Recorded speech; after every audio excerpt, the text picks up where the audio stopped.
뇌 과학의 해부학적 측면에서 볼 때 우리 뇌 구조는 3층으로 이루어졌다고 했습니다. 뇌의 삼위일체입니다. 소프트웨어적인 측면에서 볼 때는 현재의식, 무의식, 잠재의식이 있습니다. 나선형 형태로 펼쳐나갑니다. 무의식은 우리 지난 기억들 또는 몸을 돌보는 의식들이 여기 포함됩니다. 잠재의식은 초의식입니다. 최면요법에서 근접한 것이 잠재의식 부분입니다. 잠재의식은 혼을 다루는 사디를 넘어야 합니다. 하드웨어적인 측면에서는 인간이 사고를 할 수 있는 능력을 부여하는 뇌가 이성의 뇌, 가장자리 대뇌피질, 감정의 뇌, 중간뇌, 생명의 뇌, 가장 깊은 중심부, 또는 인간의 뇌, 심피질, 포유류 뇌, 변연계, 파충류 뇌, 뇌간, 또는 심피질 이성, 변연계 감정, 뇌간 원초 본능으로 표현될 것입니다.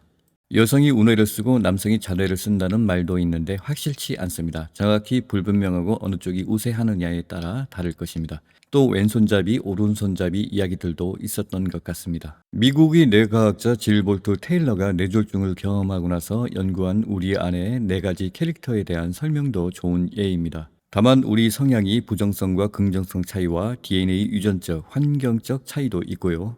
캐릭터 1. 자뇌 사고 영역, 심피질, 이성, 논리, 시간선, 선형적인 원인과 결과를 해석합니다. 정체성이 있고 개별성이 유지하고 예를 들어 자원을 많이 획득하는 것이 성공이라는 생각들. 캐릭터 2는 자뇌 감정 영역, 지금 이 순간에 집중. 캐릭터 2는 부정적일 때 걱정, 불안, 감정적 캐릭터 구조입니다. 과거, 현재의 비교를 온갖 감정을 통해 경고를 하고요. 욕구 채워질 때까지 집착, 불만족, 스트레스, 인정받고 싶어하는 감정, 자존감이 이 부분입니다. 모든 게 채워지고 아무 걱정이 없다면 긍정적인 감정을 나타내겠죠. 운의 캐릭터 3, 감정형. 경험적 차원의 느낌, 창조성, 사물, 느낌, 예술 여러 측면이라고 볼 수 있습니다. 캐릭터 3은 세상과 내가 연결되어 있다는 느낌을 인식을 한답니다. 충동적 행동을 하기도 한답니다. 운의 캐릭터 4, 세상과 하나 되어 인식하는 캐릭터로 우주의 흐름 속의 존재, 나와 세상 전체의 연결성, 존재감, 경외감을 느낀다고 합니다. 4가지 캐릭터의 특징은 첫 번째 캐릭터는 계획적으로, 두 번째 캐릭터는 위협으로부터 보호, 세 번째 캐릭터는 지금 이 순간에 집중, 네 번째 캐릭터는 감사함과 평온함. 우리 삶의 4가지 캐릭터가 출력되어야 한다는 중요성이 있습니다.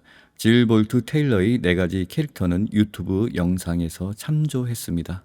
의식 수준이 얼마나 진보했느냐에 따라 데이비드 호킨스의 의식혁명에서 진동수 의식 레벨에도 연관성이 있습니다. 낮은 진동 수준의 감정이 분출하는 수준에서는 불안, 분노, 죄책감, 수치심, 슬픔, 여러 형태의 진동이 떨어지는 감정이 생깁니다. 물론 죄의식을 느낀다면 회개하고 반성하는 것은 좋은 것입니다. 그러나 질 낮은 감정이 지속된다면 그것은 독이 됩니다. 남녀가 평균 차이는 있지만 대부분 남자는 이성 사고 구조이고 여성은 감정 구조입니다. 사고와 감정을 넘어섰을 때 다른 게 나오겠죠. 오컬트 영역에서도 뇌에 대한 자료가 있습니다. 데이비드 아이크식 이야기도 있습니다.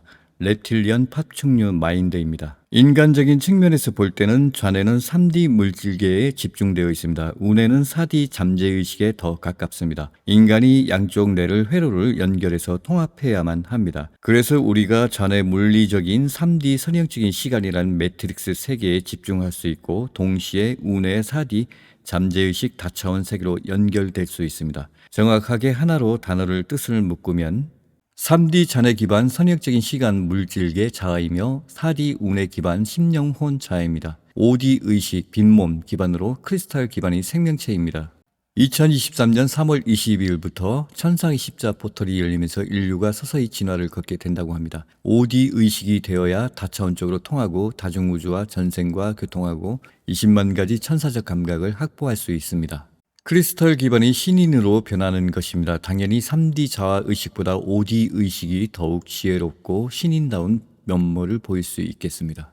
기존의 낡은 에너지 방식의 선형적인 사고는 그 경계를 넘어갈 것입니다. 시크릿 유인력 법칙은 낡은 에너지 법칙이라고 했습니다. 심상화, 학원, 상상화, 즉 감정, 생각, 언어 이 모든 게 3D 선형적인 시간이라는 속박에 사로잡혀 있습니다. 다시 말하면 연불수행이든 화두선이든 절수행이든 3D에 사로잡혀 있습니다. 물론 모든 걸 부정할 수 없습니다. 그만한 법칙이 있기 때문입니다. 그래서 우리가 명상을 하더라도 또는 명상이 아니더라도 침묵 속에서 고요히 숨 쉬어야 합니다. 침묵을 통해서 더욱 발전된다면 내면과 소통하게 됩니다. 오로지 침묵과 고요 속에 선정에 들어야만 합니다. 그것이 가부좌, 좌선을 하든 양반다리를 하든 벤치에 앉아있든 침묵 속에서 오감을 잠재워야 다음 높은 의식 또는 육감이 깨어나는 것입니다. 다시 말해 3D적인 생각, 학원, 심상 등이 선형적인 시간에 사로잡혀 있다는 것입니다. 궁극적으로 시간, 공간을 초월해 무시간에서 답을 얻어야만 하는 것입니다. 시간은 진동이 느림으로 인해 벌어지는 현상입니다. 어떤 사람은 잠재의식을 정화해야 한다고 하시는 분들도 있습니다. 어떤 측면을 정화하느냐 차이는 있습니다. 그런데 정화를 넘어서서 여러분이 물리적인 3D 자아에서 4D 심령혼, 5D 빈몸 의식으로 환골탈태해야만 합니다. 제대로 된 정석 법문을 따라야 한다는 것입니다. 그러나 상승 마스터는 고요하게 호흡하라는 것을 가르칩니다. 깊은 명상 체험처럼 그런 것을 하지 말기를 권합니다. 정도 차이가 있습니다. 물리적인 몸을 가진 스승이나 교사가 있는가 하면 비물질적 채널러를 통해서 메시지를 주는 존재들은 생물학적 차원과 비물질적 차원 특성 때문으로 봅니다.